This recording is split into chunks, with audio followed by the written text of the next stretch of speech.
Thanks very much, John. Thank you. As he said, my name is Richard Bowman. Been known by many different names in my life. I am a teacher, so mostly I'm known as Mr. Bowman. My oldest friends, some of you out there, know me as Big Bowman. People who wish they didn't know me as Big Dick. And the people who know me intimately, they know me as Little Dick.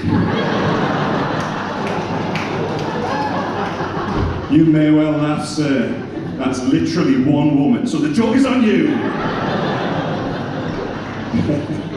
Let's think about how do I describe myself? It's very difficult to describe yourself, isn't it? Let's be honest. So I'm going to let one of my students describe me. It's the easiest way. Very recently, we just did the We Will Rock You musical at school. The director's in. Shout outs to the director there. They did a fantastic job, but in the intermission, we did a little bit of a tribute to Queen. You know, we did the I Want to Break Free. And after the show, I was backstage, had my delightful black wig, red lippy, pink top, tight leather skirt that didn't fasten, delightful fishnet stockings, pink slippers, gorgeous middle-aged spread.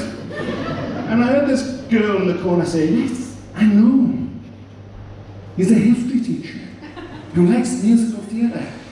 And he's got a wife." And it's true, I have a wife, not only that, 2 kids. When I told that story at home, actually, my eldest kid said, "Yeah, I wondered how you got a wife as well, Dad." I do love being a dad. It's one of the greatest things. It's like being bitten by a radioactive spider or exposed to gamma radiation in the Marvel universe. You know, you get all these superpowers.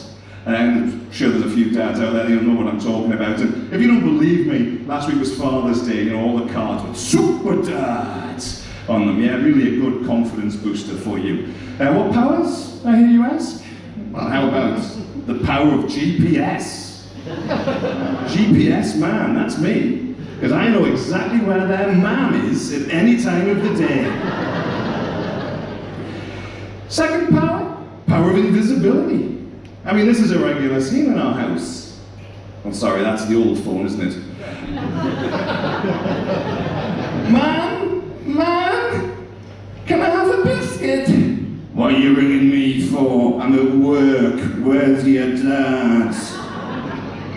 I don't know. I'm sorry, right fucking next to you, man. Honestly.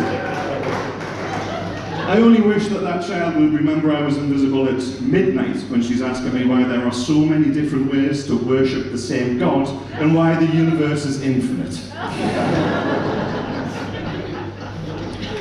My wife regularly says to me, actually, you know, I don't know what you would do if I died. I'm sure we've all had that. What would you do if I died? I'd take that as a compliment. I really do. She's never thought about leaving me, nor divorce, but she'd more than happily die for me. And that's love. And you know, I am actually back in the game a little bit more recently, okay?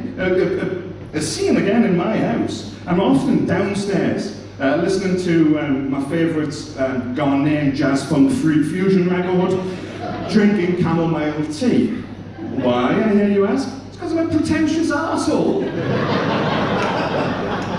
And a very proud one at that. And then from upstairs, Dad! I look at my watch. Good, too early for the meaning of life conversation. What possibly could it be that I can help with that man can't help with?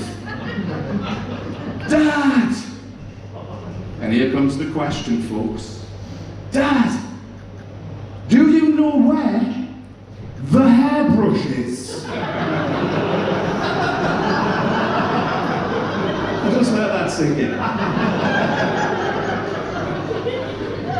Unfortunately for the girls in my life, I think they've got my genes. I spend an awful lot of time picking hair out of the Dyson, out of the plug hole, and inexplicably out of the crack of my arse in the shower. How does that get there? Anyway, I do have other things that I'm useful at as well. We've just recently had a new sky glass system put in. Don't know if anyone's got it out there. If anyone has, the fellas will love it, the wives will hate it. and none of them know how to use the Wi-Fi or how to use the TV. So I go back to that question about who dies first. Let's look at it. If she dies first, what's the worst that can happen? 2 emaciated children turn up late every day to school in a uniform that has clearly never been ironed. But if I die, well, there is no TikChat, SnapTalk, Instabook, or Facegram, and she's going to have to talk to those little bitches a lot more than she does in a minute. Think about that.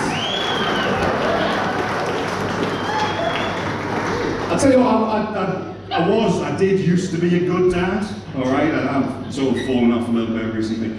I was a good dad. I used to do the bedtime routine, okay? The books and songs. My favourite song is Head, Shoulders, Knees and Toes. I know you all know it. It's and eyes and ears and mouth and nose. Boop. The love dance. Oh, boop. It was great. It's the simplicity of that song that really does it for me. It's so simple. And it is a song that has stayed with me my entire life. I still use it regularly now. Not as an educational song, no, but as my answer to the GP when he asks where does it hurt. And I'm at the GP a lot these days. You've got to a certain age. I tell you what, my feet are so bad I've just been hired by Greg's to add the flakes to the pastry. My hips are nicknamed Shakira, because they don't lie, they barely sit, and this walking's not doing me any good either. And like any self-respecting man of my age, I have mental health problems. I know, you can laugh, it's fun. So when I'm at the doctor, and I finished singing my song about where it hurts, and he's finished saying, could you refrain from bopping me on the nose, please? He asks the big question, the one that I never thought I would hear. He says, little dick, have you thought about killing yourself recently?